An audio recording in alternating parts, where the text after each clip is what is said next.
하늘의 영광 누리로다. 이것이 나의 간증이요 이것이 나의 찬송일세. 나 사는 동안 끊임없이 구주를 찬송하리로다. 주 안에 기쁨 누림으로 마음의 풍랑이 잔잔하니 세상과 나는 간 곳 없고 구속한 주만 보이도다. 이것이 나의 간증이요 이것이 나의 찬송일세. 나 사는 동안 끊임없이 구주를 찬송하리로다. 아멘. 하나님 말씀은 야고보서 1장 2절에서 5절 이거 보시면 되겠습니다. 우리 집사님이 이 말씀을 통해서 하나님을 의지하는 법, 또 하나님께 나아가는 이 말씀을 다 붙들고 오늘 함께 나누겠습니다. 2절부터 5절까지 제가 읽겠습니다. 내 형제들아, 너희가 여러 가지 시험을 당하거든 온전히 기쁘게 여기라. 이는 너희 믿음의 시련이 인내를 만들어내는 줄 너희가 알미라. 인내를 온전히 이루라. 이는 너희로 온전하고 구비하여 조금도 부족함이 없게 하려 함이라. 너희 중에 누구든지 지혜가 부족하거든 모든 사람에게 후히 주시고 꾸짖지 아니하시는 하나님께 구하라. 그리하면 주시리라. 아멘. 아멘. 이 야고보서 1장에 나오는 이 중요한 말씀 함께 잠깐 나누겠습니다.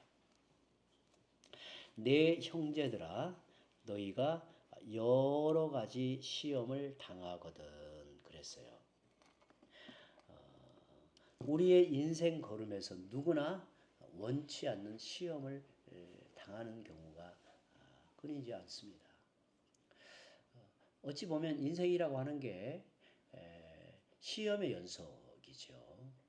그런데 여기에 여러 가지 시험이라는 이 여러 가지라는 이제 표현이 어느 분은 그렇게 표현했더라고요. 총천연색이라고 표현을 해놨어요. 정말 우리 인생에 있어서 시험이라고 하는 것은 가지각색 수많은 이 시험이 다가와요. 그러면 이런 시험 앞에서 우리는 어떤 자세를 가져야 되는가? 그때 온전히 기쁘게 여기라는 거예요. 그것은 고난 자체가 좋아서 기쁘게 여기는 게 아니라 그 고난을 시련을 통해서 이루실 일을 내다보기 때문에 기뻐하라는 거예요. 그러니까 우리가 이제 시험을 당하면 이제 몇 가지 자세가 나오죠. 시험을 딱 당하면 코가 석자가 빠져서 낙심하고 또 괴로워하고 또 어떤 경우에는 그냥 이제 도망을 친다고 그러죠. 이제 외면하고 이제 도피해 버리는 거죠. 아니면 그냥 나 몰라라 하는 식으로 이제 막 하는 거죠. 근데 우리 성도들에게 있어서 시험을 당하거든 그것을 온전히 기쁘게 여기라. 이게 온전히 기쁘게 여기라는 말은 막 그냥 뭐 해하고 뭐 그렇지 뭐 인생이라는 게 뭐 이러지 이런 기뻐하라는 말이 아니라 그 시험을 대하는 자세에 있어서 시험을 통해서 하나님께서 이루실 일이 무엇인가를 생각하면서 이 시험 앞에 대처하는 우리의 믿음의 자세는 뭐냐면 그 시험의 유익을 생각하라는 거예요. 유익을. 우리가 그러잖아요. 시험이라는 게 진짜 정말 성경에 보면 다양합니다. 예를 들어서 시험은 크게 이제 세 가지가 나와요. 시험이 하나는 그 사람의 신앙이 참된가, 그 사람의 신앙이 이제 참된가, 아니면 뭐가 이제 문제가 있는가를 이게 검증하는 의미에서 시험이 있어요. 성경에 나오는 시험이 있어요. 또 하나의 시험은 뭐냐면 그야말로 그 그 사람이 이제 두 번째 시험은 뭐냐면 그 사람이 어떤 수준으로 끌어올리기 위해서 시험을 하는 경우가 있어요. 시험 단계가 이 정도 단계인데 그 수준을 끌어올리기 위해서 시험을 하는 경우가 있어요. 그런 시험이 이제 두 번째가 있어요. 또 하나의 시험은 그야말로 무너지게 하는 시험이 있어요. 그건 이제 사탄이 하는 시험이겠죠. 완전 무너지게 하는 유혹의 시험이죠. 그런데 여기에서 말하고 있는 시험은 이제 두 가지를 말하는 거예요. 하나는 이제 그 사람의 신앙을 좀 더 분명하게 바로 세우는 그런 시련으로서의 시험을 지금 말하고 있고 또 하나는 그의 신앙이 과연 참된가, 과연 하나님 편에 서 있는 하나님을 향하는 신앙인가를 이렇게 이제 나타내는 이제 시험이라는 거죠. 그런데 여러 가지 시험을 당하거든 온전히 기쁘게 여기라 그랬어요. 그러니까 기쁘게 여기라고 하는 것은 뭐냐면 무엇을 이제 조심하라고 하는 거냐면 시험을 당할 때 그 시험에 대하여 부정적으로 생각하지 말라는 거예요. 우리는 이제 어떤 시험을 당하면 부정적으로 시험을 당할 때 뭐냐면 이제 자기 쪽에서 이제 방어를 하잖아요. 또 갈등을 또 아니면 어떤 문제를 이제 더 복잡하게 만들어 가죠. 그러나 온전히 기쁘게 여기라. 이제 그 이유가 뭐냐면 이유가 있어요. 그 이유가 뭐냐면 3절에 이는 너희 믿음의 시련이 인내를 만들어내는 줄 너희가 알미라 그랬어요. 그러니까 앞에서 여러 가지 시험을 3절에서는 믿음의 시련이라는 말로 이제 대치하여 말하고 있는 거죠. 이는 너희 믿음의 시련이 인내를 만들어내는 줄 알미라. 여기 이제 시련이라는 말이 이런 의미잖아요. 이게 이렇게 이제 용광로에서 재련하는 이제 단어를 썼습니다. 그러니까 순수한 철을 이렇게 이제 만들어낼 때 재련을 하잖아요. 용광로 속에다가 놓고 그와 같은 믿음의 시련이 인내를 만들어내는 줄 너희가 알미라 그랬어요. 우리 인생에 있어서 여러 덕목이 있잖아요. 덕목, 용기도 있고 뭐 부드러움도 있고 뭐 여러 가지가 있어요. 관용도 있고. 근데 사실 우리의 인생의 이 덕목, 삶의 중요한 덕목은 인내입니다. 인내. 그러니까 인내가 아니고서는 만들어내지는 것이 없어요. 공부도 참고 견뎌야 하잖아요. 공부도. 또 기술도 참고 견뎌야 되고. 또 모든 게 다 그래요. 모든 게. 목회자로서 가장 중요한 자세가 무엇입니까? 이렇게 물어보면 이제 그런 이제 이렇게 질문을 받잖아요. 저에게 있어서 목사로서 가장 중요한 자질이 뭔가요? 그러면 저는 뭐 설교를 잘하는 거, 아니면 뭐 뛰어나게 강의를 잘하는 거, 아니면 사람들을 잘 이렇게 이끄는 거, 다 중요하겠죠. 그런데 목회자의 가장 중요한 자질은 이제 지금 와서 가만히 생각해 보면 인내하는 거예요. 인내하는 거. 때를 기다릴 줄 알며 인내하는 거. 또 이해하면서 이렇게 인내하는 거. 그러니까 그 뭔가를 지금 손을 대지 않아야 되는데 손을 대 가지고 문제가 되기도 하고 또 손을 돼야 되는데 이제 되지 않고도 이제 문제가 되는 거. 그 뭐냐면 이게 다 기다리고 참고 때를 이렇게 바라면서 이렇게 그런 자세거든요. 근데 인내라고 하는 게 그렇게 해서 만들어져요. 사실은 인내는 저절로 만들어내지는 법은 없어요. 그러니까 책을 읽어갖고 안 돼요 이게.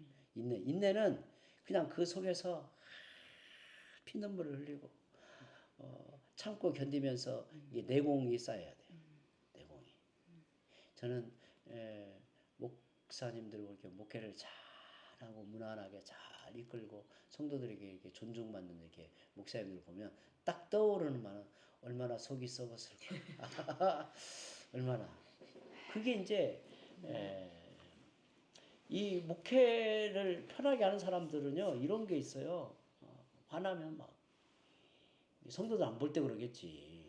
화나면 막 부교육자들은 막 이 새끼 저 새끼 막 쌍욕도 하고 막. 근데 이제 진짜 이렇게 거룩한 영향력, 리더십 있는 사람들은 정말 참고 견디고 이 그 요즘에 그런다고 하잖아요. 부교육자들에게도 많이 당한다고 하잖아요. 옛날하고 다르게 견디고. 아마 우리 장로님 병원은 그 간호사 자매들이 워낙 착하고 그러니까 또 이제 장로님 워낙 또 이렇게 잘하시니까. 예? 그러니까.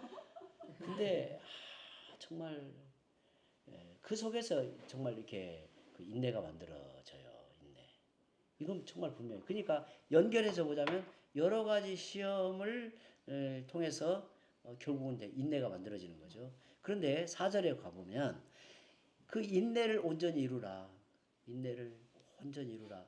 이제 그리하면 너희로 온전하고 구비하여 조금도 부족함이 없게 된다는 거예요. 온전한 성숙함에 이르는 것은 이제 인내라고 하는 거예요. 그러니까 이게 이제 사이클로 보자면 믿음의 시련이 인내를 만들고 인내가 결국은 그를 장성함에 이르게 만드는 거예요.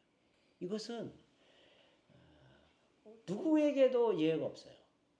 누구에게도 예외가 없어요. 그러니까 저절로 태어나서 온전해지는 사람은 없어요. 다그 고난 속에서 믿음의 시련 속에서 인내하고 참고 견디면서 장성함에 이르게 되죠. 이제 근데 이제 이게 이제 사실은 신앙의 이게 과정이에요. 자라가는 과정. 근데 이게 이제 쉬운가요, 어려운가요, 이게? 이게 쉽지 않죠.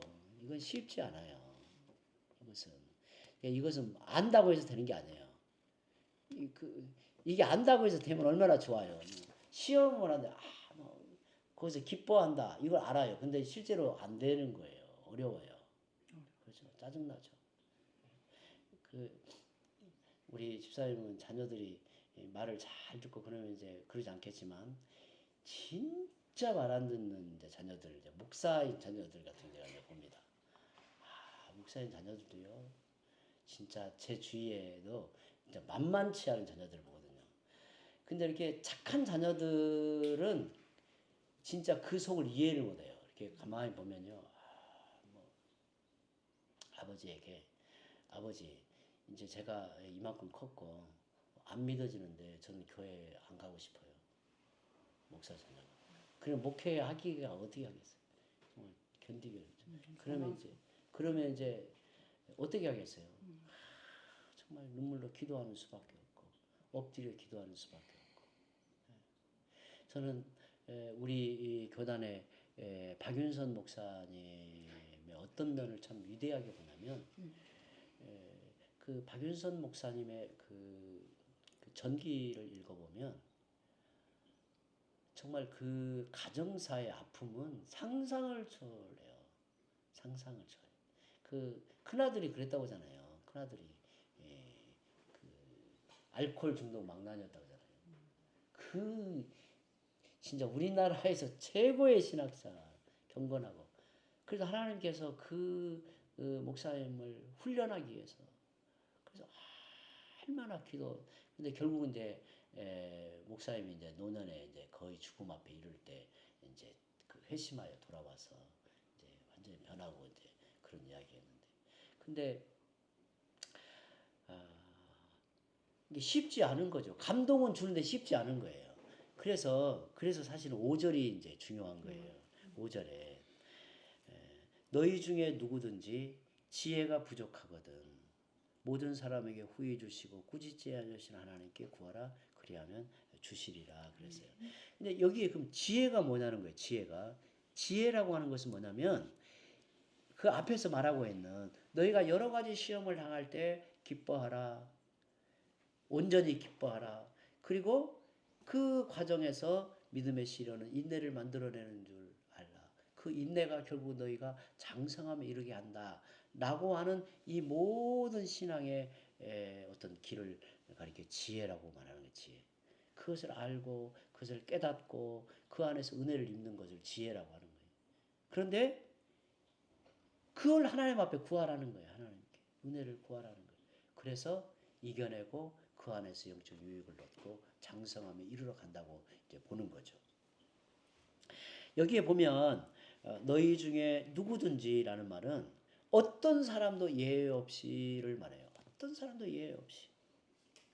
또 하나는 어떤 사람이 지혜를 구하냐면 내 안에 참 부족하다. 내 힘으로 어찌할 수 없다라고 하는 것을 절감할 때 그 지혜가 부족함을 절실하게 할 때 그 사람이 지혜를 구해요. 그러니까 내가 지혜가 없다는 것을 모르면 지혜를 못 구해요. 이게 지혜를 알아야 내가 이거 부족하다라고 하는 걸 알아야 돼. 그때 지혜를 구하는 거예요. 근데 그 다음에 모든 사람에게 후히 주신다. 모든 사람에게 후히 주신다. 또 꾸짖지 아니하신다. 이 말은 후히 준다는 말은 이제 이런 표현이에요. 우리는 이게 이제 집사님에 제가 두 개를 주세요. 그러면 이제 보통 우리는 두 개를 주잖아요. 근데 하나님은 두 개를 주세요. 그러면 5개, 10가지를 준다는 거예요. 그 의미가 그 말이에요. 그러니까 우리는 이것을 구했는데 내게 꼭 필요한 더불어서 내가 이해하고 기대하는 걸 넘어서 하나님이 주신다는 거예요. 지혜를 구할 때 그래요. 하나님은 우리가 지혜를 간절히 구할 때 특별히 하나님 내게 부족하고 나는 연약하고 그러니 이 시련을 잘 이겨낼 수 있고 또 이 속에서 내 인격이 참고 견디면서 장성함에 이르도록 하나님 내게 지혜를 주려고 이렇게 기도를 하잖아요. 그러면 하나님은 어떻게 주냐면 후히 주신다는 거예요. 후히 주신다는 것은 뭐냐면 너희가 구하고 찾는 것을 넘어서 너희에게 꼭 필요한 것을 더하여 주신다는 거예요. 그리고 또 하나는 꾸짖지 아니하신다라는 말이 이 말은 계산적으로 주시지 않는다라는 표현이에요. 이 말이.